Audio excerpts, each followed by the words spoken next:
The launch of a new coal mine in Australia has divided the country. No more coal! No more coal! We have to take stronger action, civil disobedience. They are over here pleading with our governments not to build new coal mines. We have a responsibility to them.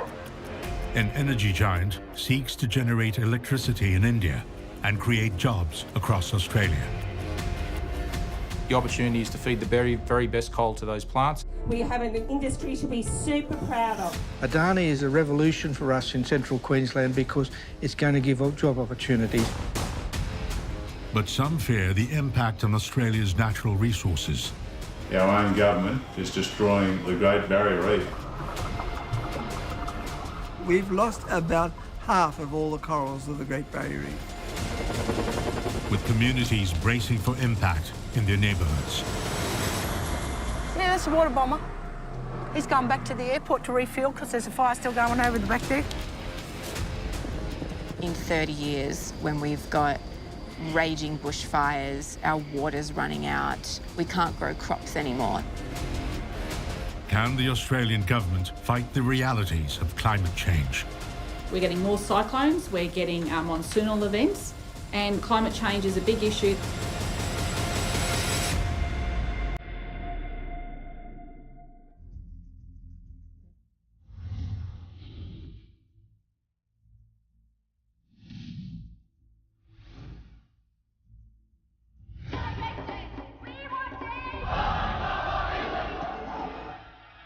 In doing what we did, whether we lost in the courts or whether we lost.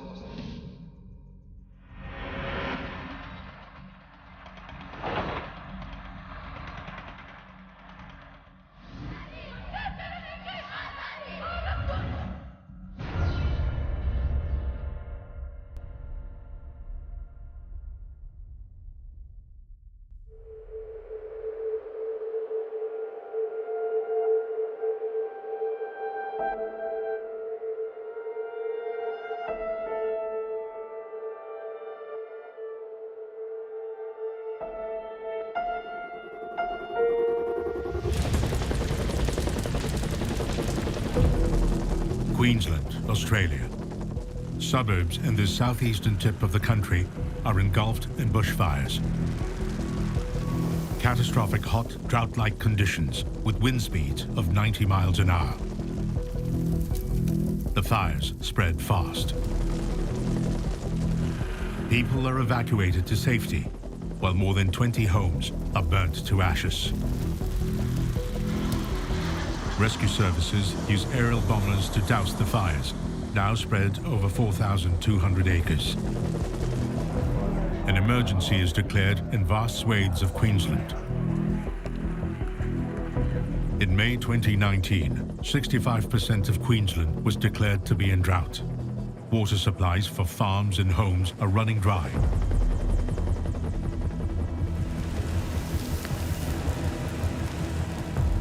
We travelled to Stanthorpe, a suburban town 2 hours from Brisbane, to investigate the impact of this heat wave. Behind a number of homes in those two locations at Ngowrie and Woolaway. That's James Morris from the New South Wales Rural Fire Service giving us the latest update on those three. The severity of dwindling water supplies can be gauged by the signboards that welcome us. As we arrive, firefighters leave to douse raging fires nearby.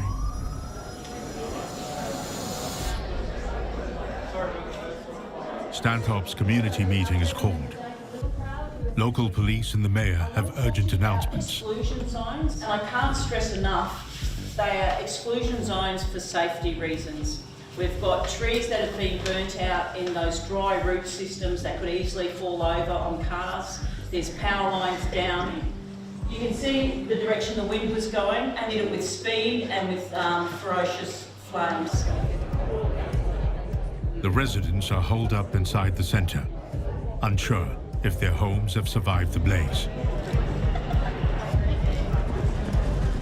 While outside, water bombing continues. As fires briefly subside, 70-year-old Kerry Stratford is allowed back into her home.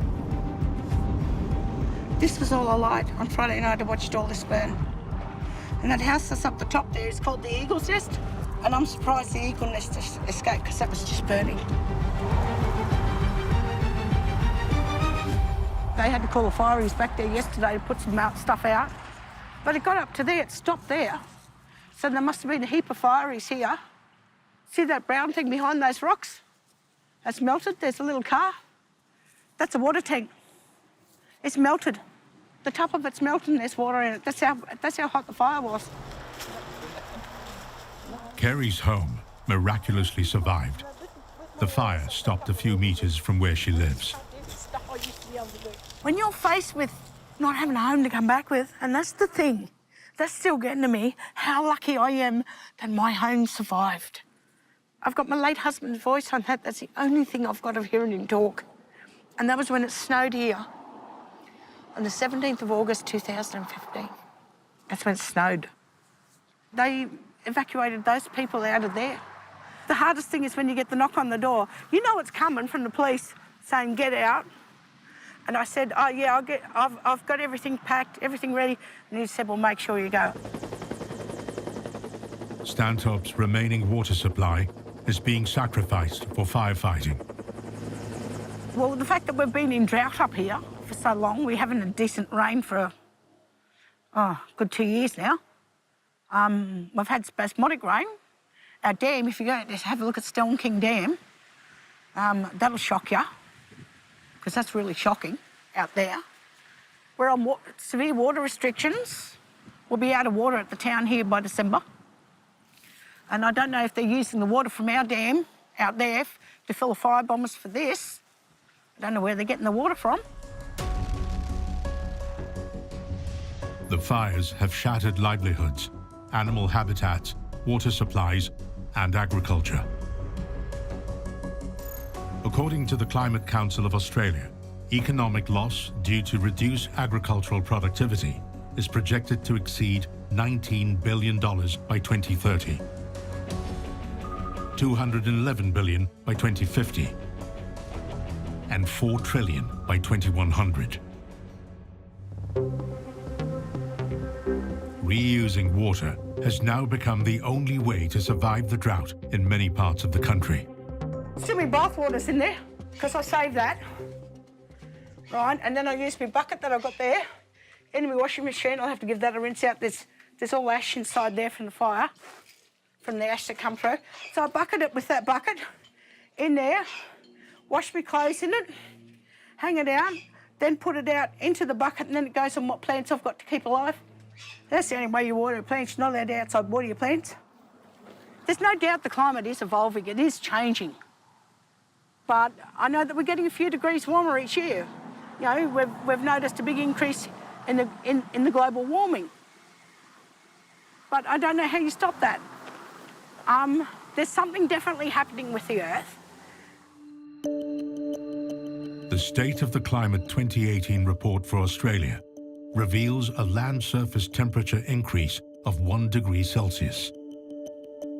That's led to hot, dry conditions, perfect for bushfires. The science was saying then that if we keep putting carbon dioxide and methane into the atmosphere, the temperature will steadily increase. There will be more frequent extremes, more very hot days. There'll be changes to rainfall patterns. So the science was saying 30 years ago that Perth, Adelaide, Melbourne, the southern cities of Australia would get drier, and that's all happened. Already, Australia is ranked the 7th highest carbon emitter per capita. One big reason, coal-fired power plants. Coal provides fuel for about 70% of electricity production in Australia. A majority of these plants are located in the state of Queensland. The state has a historical relationship with coal. Mining began here in the 18th century. Behind most coal mining operations lay years of struggle and toil. This coal earned royalties for the Queensland government and sparked development across the country. But today, The region is a shadow of its past, with coal jobs lost to automation. Still, coal production continues to grow to feed a hungry market abroad. Now, instead of reducing Australia's carbon footprint, the Queensland Premier has promised to open new coal mines in her state. It's part of Anastasia Palaszczuk's plan to create thousands of new jobs. But at what price? Australia is the world's largest exporter of coal, a commodity that's aided the rise in temperatures worldwide. Coal-fired electricity generation accounted for 30% of global CO2 emissions, according to the International Energy Agency, resulting in record temperatures of 40 degrees Celsius in Australia, leaving the residents of Stanthorpe desperate for water.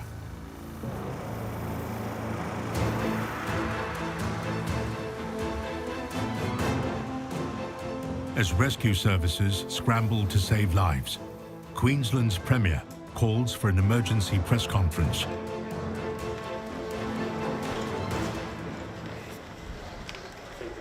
So we have a number of families at the moment that are actually going through some really traumatic times. So we are in the process of trying to reach those families. We understand that they're all safe, but they will be going through a lot of grief at the moment, and I know that our community will pull together and definitely make sure that they get back on their feet. We're filming a documentary from Singapore, from Channel News Asia. Just wanted to get a comment from you about the increasing number of coal mines resulting in rising temperatures. Do you feel that this is the direct impact of that? Well, we do know that climate change has a big impact. We knew that we're getting more cyclones, we're getting monsoonal events, and climate change is a big issue that everyone signs up to in terms of keeping with the Paris Treaty. But the latest addition to Queensland's coal industry has incensed thousands of anti-coal protesters across the country. No more coal! No more coal! After the break, we investigate the politics of coal in Australia.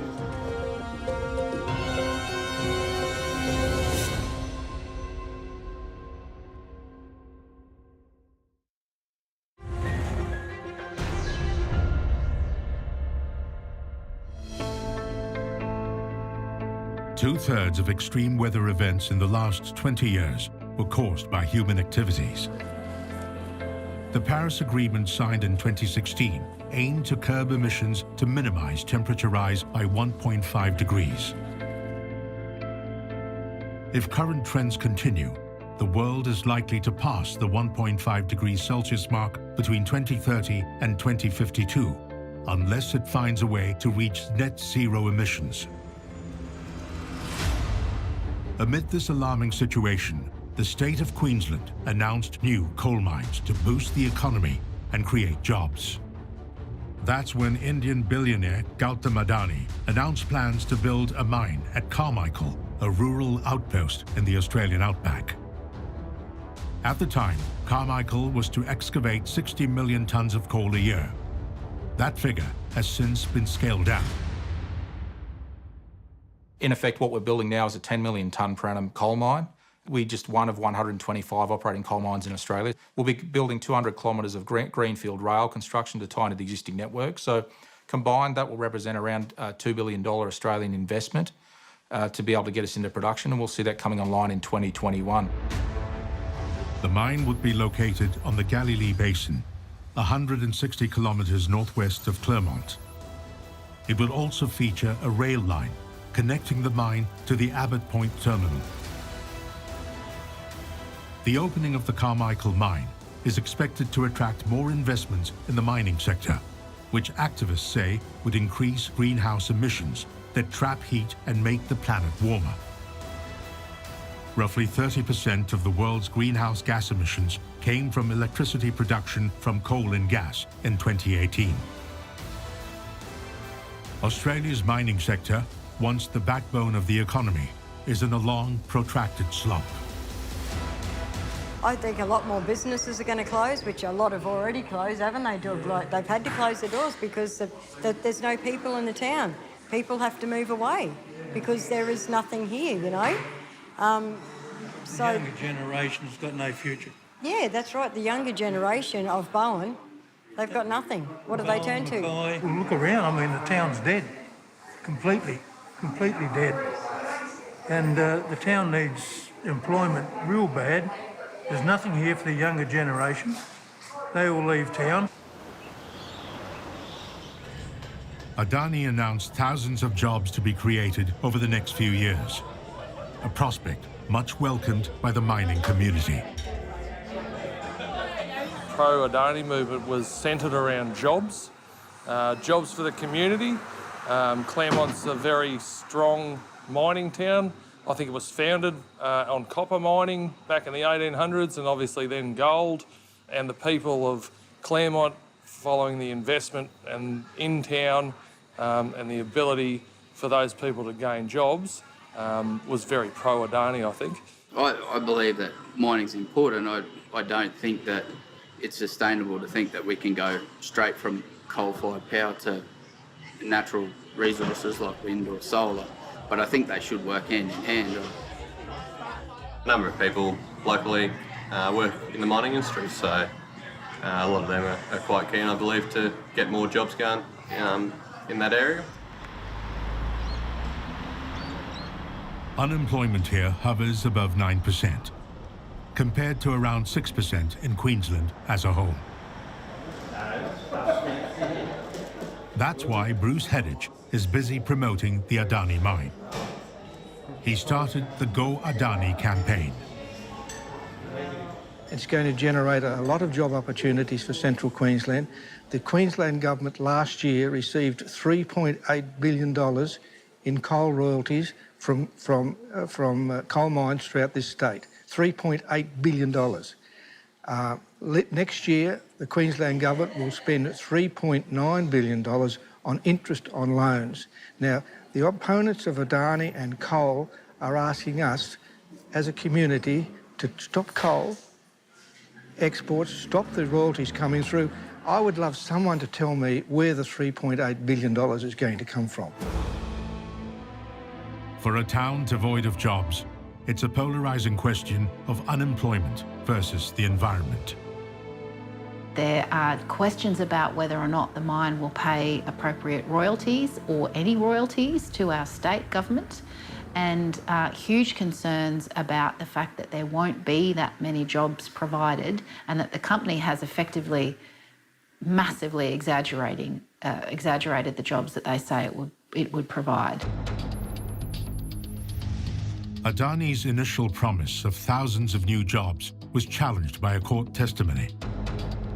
An affidavit alleged that Adani Mining's billion-dollar Carmichael coal project would have 483 full-time equivalent jobs, while Queensland as a whole would have 1,206 full-time equivalent jobs. We'll see over 1,500 direct jobs created during the ramp-up and construction for the mine and rail, and a further 6,750 indirect jobs. So in total, what we're talking about is 8,250 jobs injected into the Australian economy, in particular in regional Queensland, and specifically in areas that have typically got high levels of unemployment. And we're talking about areas that have approached close to 10% levels of unemployment. So the project's certainly very important for Australia and for Queensland and regional Queensland as it relates to jobs. Jobs aside, TV journalist Mark Willesee has news that's far less hopeful. He tracked developments on Adani mining elsewhere.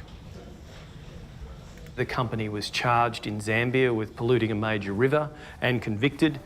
Under Australian law, if you have any convictions or issues involving mining and you're in charge, you have to declare that. That was not declared by this particular Adani executive at the time, and that culminated recently with Adani being charged, and it's going to be prosecuted for supplying false and misleading information to the state government here in Queensland. The state of Queensland imposed hundreds of environmental conditions for the Carmichael mine to adhere to. Particular attention was paid to Adani's surface water use and the mine's proximity to the Great Artesian Basin. The Great Artesian Basin is the biggest underwater resource in the world, stretching over 1.7 million square kilometers. It is 3,000 meters deep in places and is estimated to contain 65,000 cubic kilometers of groundwater. The basin provides the only source of fresh water to much of inland Australia. Underground coal mines rely on water to reduce the risk of fires or explosions by using it to cool the cutting surfaces of mining equipment and prevent coal dust from catching fire. So we know about water being very precious. The Adani mine would suck up as much water as the rest of the users in the whole catchment, and they don't have to pay as much for it because our state laws are very lax and give a whole lot of freebies to mining companies for reasons that we can go into later, mostly because they make generous donations to both sides of politics. We will not be extracting water from the Great Artesian Basin. We don't have any plans, we don't have any authorities, or we don't have any approvals to extract water from the Great Artesian Basin. There are instances where we'll have to extract groundwater simply to be able to allow mining to be undertaken safely. So it's simply for safety reasons, not for water extraction reasons. And outside of that, all of our water will be sourced from surface sources. Tom Cothers, a former Queensland water chief, estimates the mine may tap on a substantial amount of the state's water resources. When Adani starts to extract coal and intercepts the Great Artesian Basin aquifers, water will flow out of those aquifers into the mine pits, and Adani are allowed to extract unlimited volumes of water out of those mine pits to keep their mining operations safe. Adani there, the modelled extraction of water over the life of the mine is 270 gigalitres. That is equivalent to around about 55% of Sydney Harbour. Animal grazers like Bruce Curry rely on the Great Artesian Basin for their water supplies. He lives in Speculation, a rural outpost in the Australian outback.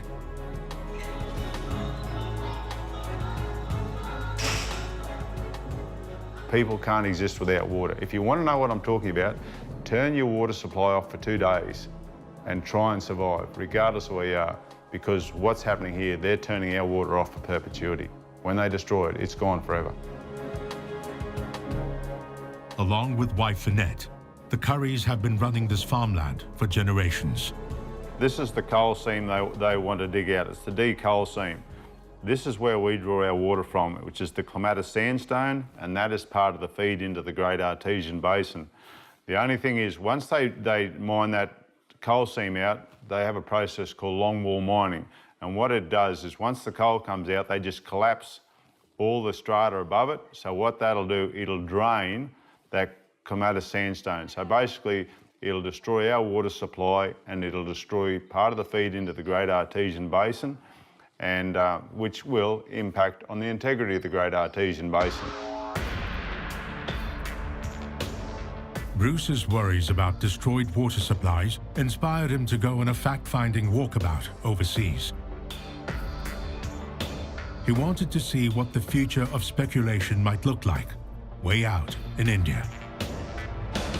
I went to India a few years ago to actually have a look at the Adani operation and to talk to, my main concern was to talk to communities and farmers over in that area and get a good understanding of the company that would be coming. When I was in India, we went to the Adani Special Economic Zone up there in the Gulf of Kutch, and I spoke to fishermen there, and they highlighted to me there the pressures and the impacts that they're suffering because the Tatars as well as the Adanis have built a power station there. They actually release their hot water out into the ocean, and which kills the juvenile fish eggs, and has a big impact on the fishing communities that are trying to survive on that source of income.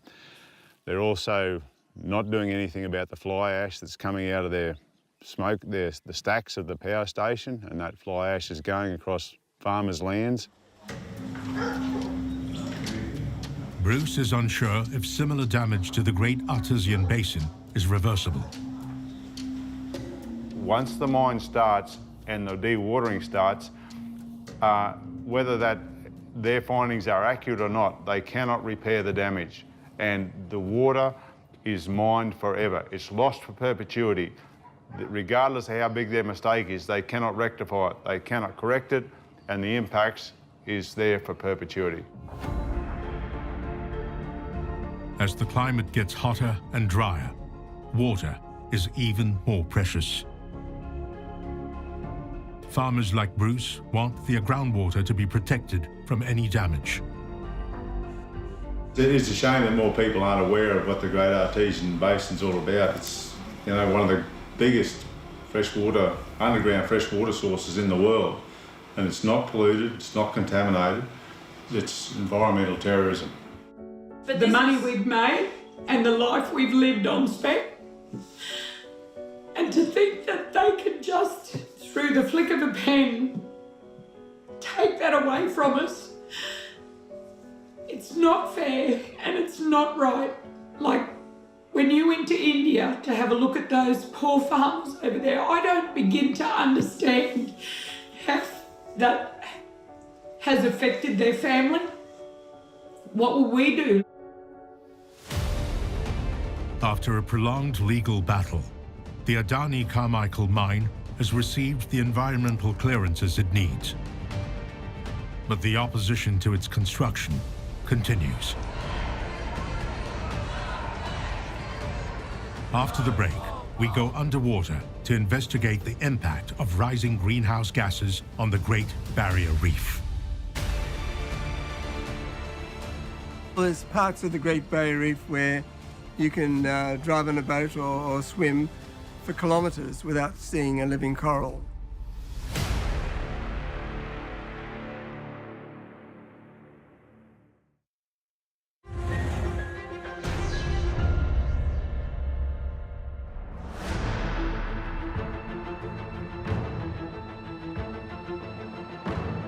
Indian energy giant Adani wants to mine Australian coal, planning to export it back to India.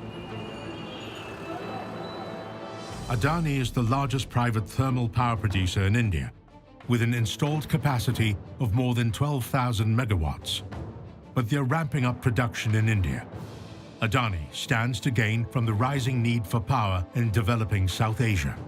To fill the gap in supply, it's looking at Australian coal.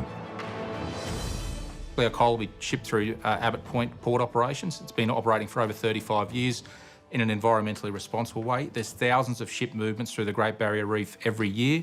So, you know, the prospect that the shipment of our coal through the Great Barrier Reef is going to have a direct impact on the reef is just a falsehood. To export this coal, Adani signed a 99-year lease with Abbott Point Terminal in 2011.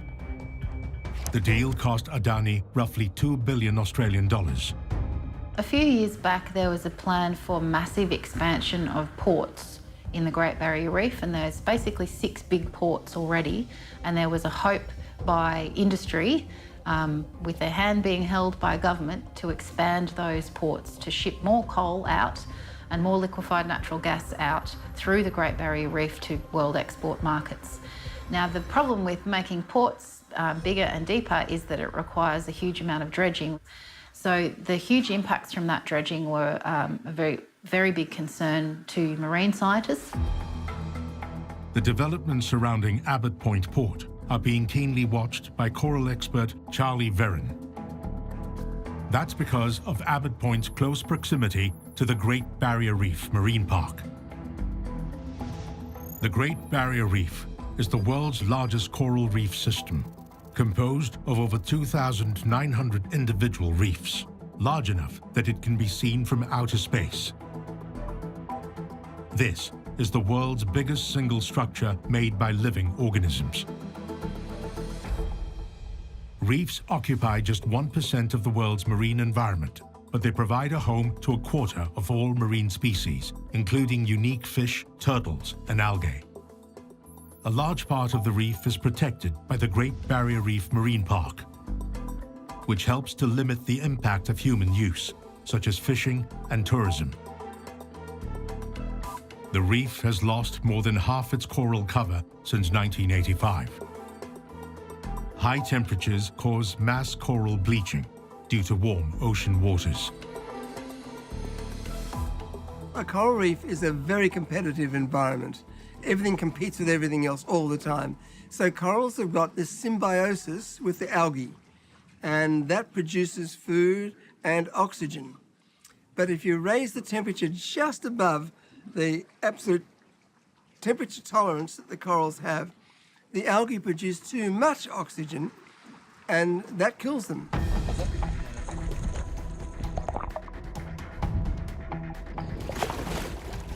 We head out to investigate the effects of rising temperatures on the Great Barrier Reef.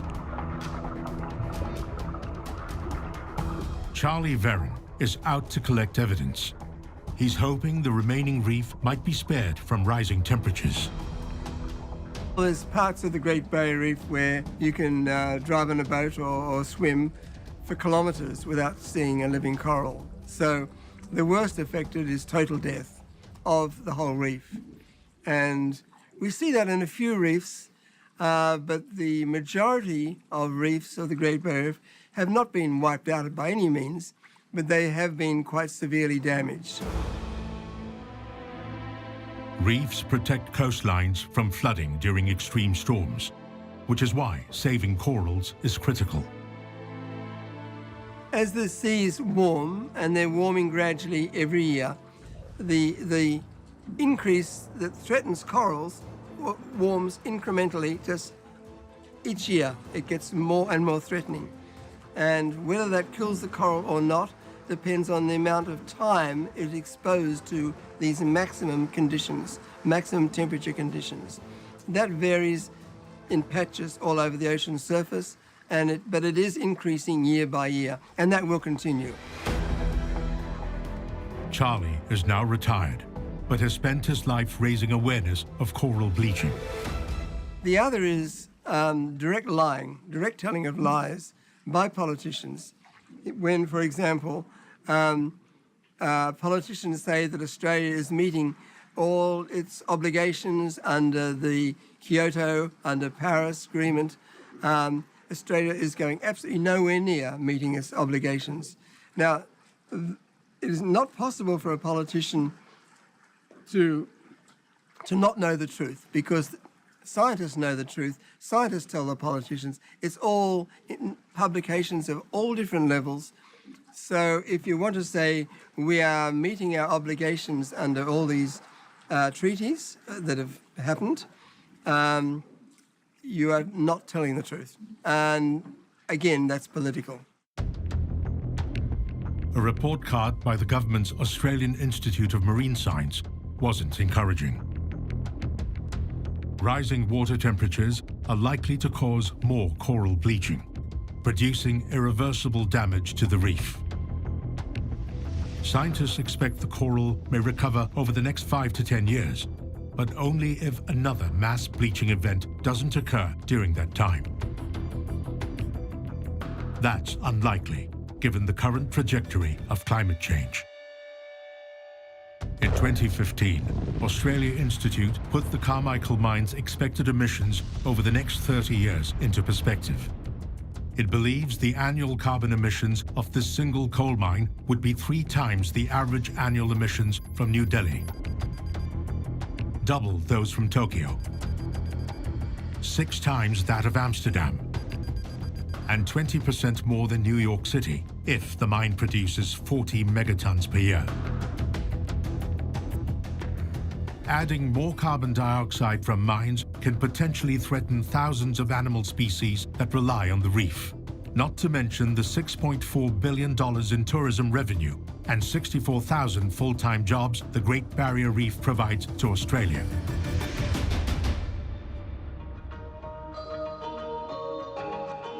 Tourism operator Lindsay Simpson is concerned about her livelihood. Her boat tours serve international tourists on a daily basis. If we add more mines to that, we are looking at a reef that's already under terrible threat We're looking at 70,000 people earning their money from tourism who won't have anywhere to take anyone to look at. And I mean, I've laughingly heard people say there's something called disaster tourism.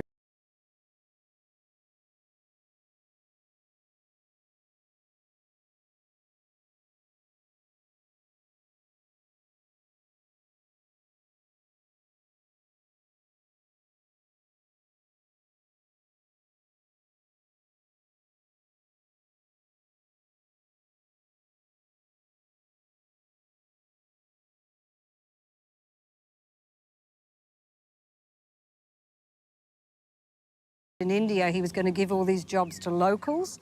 He then imported workers from Orissa and all these other places. He did not give the locals jobs. He did for the first year, and there is evidence he's giving work now. That work is not going to be there. And if you look at, in terms of long-term work, 1,300 workers is what he was talking about versus 70,000 in tourism. And those workers are only going to be fly in, fly out. The coal mine has also sparked the native title movement.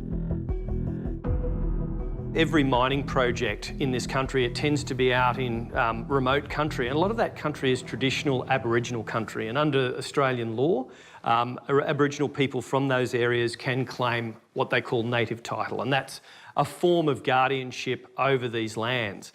Now, no one has taken guardianship over that land, but there is an Aboriginal group there that wants to do that, and they can legitimately apply to the courts to do that. As a leader of the Wangan and Jagalingou native people who own this land, Adrian Baragubba took Adani to court. According to him, the Carmichael coal mine can harm around 30,000 hectares of his community's traditional lands. Eventually, the court ruled in favour of Adani Australia, who are now seeking $600,000 in court costs, which would bankrupt Baragubba. Adrian and his clan have now been barred from entering their own lands. This always was Aboriginal land. This always was First Nations sovereign land because of our culture and how we maintain our culture. And we're not going anywhere. It's always going to be Aboriginal land. It's always going to be our land. And if they want to come out here and try to move us and move our sacred site, then they will be criticised. This country will be scrutinised over their treatment of Aboriginal people. The Wangan Jagalingou people will no longer stand for this bullying tactic from Adani or from any government in this country. But Adrian's resistance sparked a people's movement across Australia, the Stop Adani movement. They are over here pleading with our governments not to build new coal mines. We have a responsibility to them and to our children to have a safe future for them to live in.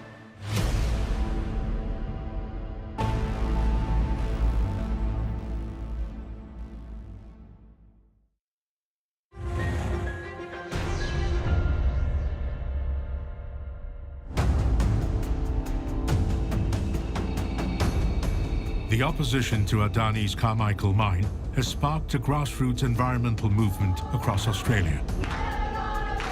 A loose group of environmental activists, students, and common folk coming together to pressurise Adani to stop the mine.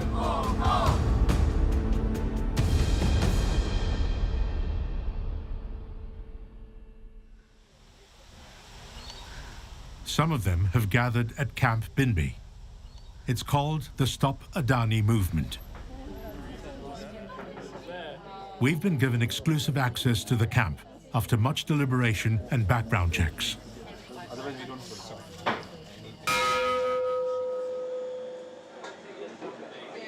23-year-old Amy Booth used to live in Victoria, but decided to join the Stop Adani movement in the Australian outback. People are going to be displaced by the climate crisis. So I felt that me working in the city, doing business as usual, working 9 to 5, just isn't where I want to be right now. We have a moral obligation to act and to stop this mine and to stop other environmental problems going ahead.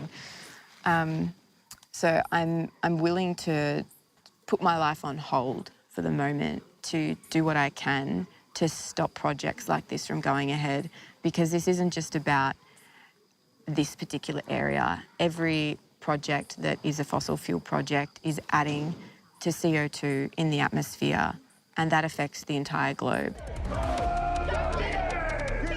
Protesters like Amy believe that if built, Adani's Carmichael Mine will add billions of tons of carbon pollution to our atmosphere. In that context, it is criminally irresponsible to be proposing the opening of new coal mines or new coal-fired power stations. And the Adani case is a particularly important one because that would not just be a significant coal mine in itself, it would potentially open up the whole Galilee Basin as a new coal province. And there are 5 or 6 other possible coal mines in the pipeline that would be more likely to go ahead if Adani started, because the infrastructure for getting the coal to port, for managing water and energy and infrastructure would be there, and that would reduce the start-up costs of other coal mines. And that's why Adani has become a really symbolic issue in Australia. These anti-coal activists are now taking a more hands-on position by physically blocking coal trains, mines and machines, a strategy now commonly known as a lockdown.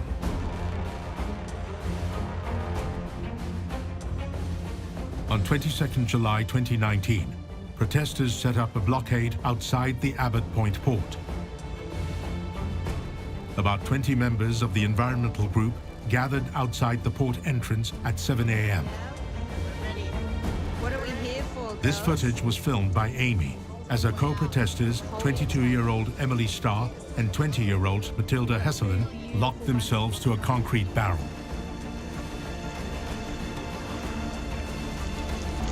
We wanted to start acting to show that we weren't gonna sit by and let this just happen. So we locked on in terms of we had our arms clipped onto this little bar inside a barrel that was filled with cement, and then there was a PVC tube that our arms would go down and be clipped onto. They stopped the supply of coal for hours. That's when the Queensland police stepped in. As tension mounted, a French television crew filmed the action from the side. I was willing to be arrested, which I was, because a short-term inconvenience of being arrested and being given a fine is okay with me, because the long-term benefit of stopping this mine from going ahead will be amazing. Amy continued filming events that day.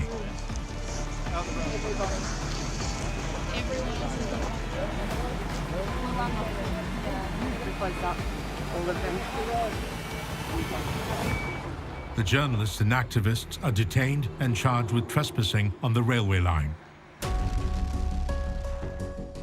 The French crew were later released after global condemnation grew, but they've since been barred from filming anywhere close to the mine. They were embarrassed. They think that that was a mistake, what the officers did up there, and I know from the police commissioner down, that was why the charges were dropped.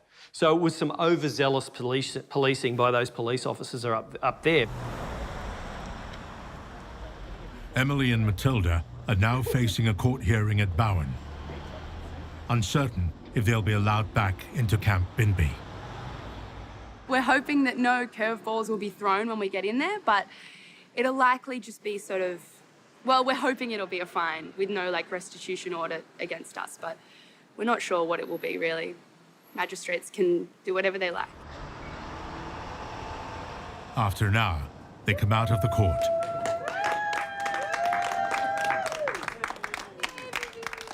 I felt like he understood our passion as well, which I think was really important. I really liked hearing that he did understand that.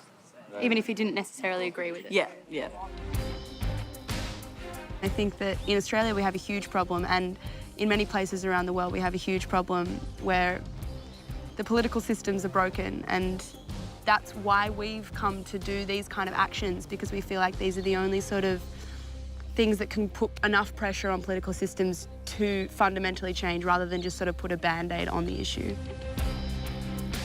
we're at a critical point in history. There's no doubt that in ecological terms, we're booked on the Titanic. We're heading for the iceberg. And there are still irresponsible people, both literally and metaphorically, throwing coal in the boilers as if they wanted to get there faster. Coal particulates pollution is estimated to shorten some 1 million lives annually worldwide. One study even estimates premature deaths arising from coal-related air pollution could be as high as 52,000 people worldwide. But with solar and wind power slowly creeping up, there's been positive change.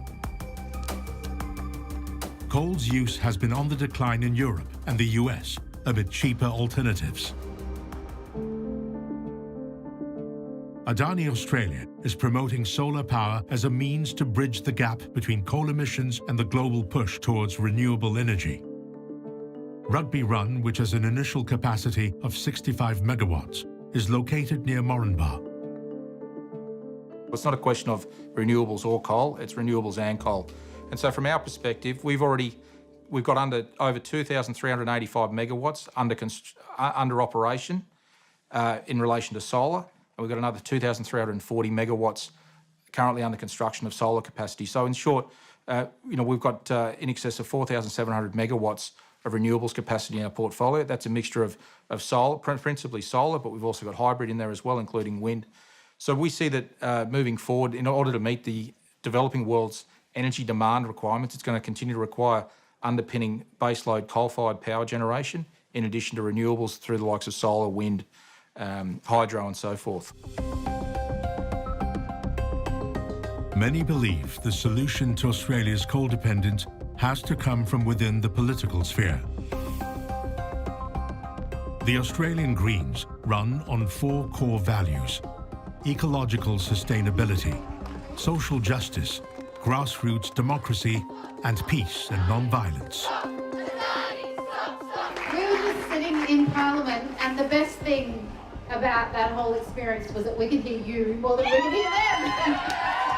Which is frankly what Parliament should be about. It should be about the people's voice being heard.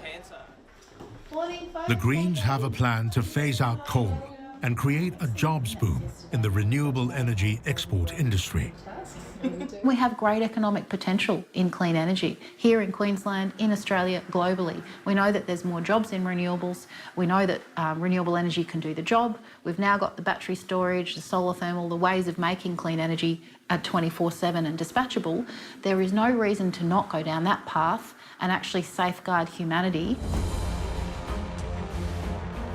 Australia's current bushfire season has taken 12 lives, destroyed millions of hectares of land, and wiped out nearly 500 million animals, with no signs of rains or temperatures subsiding. Stopping global warming will require coordinated policies by national, state, and local governments, and the development of climate-friendly energy policies that are backed by politicians and activists alike. Before time runs out and the irreversible effects of climate change impact the very existence of humankind.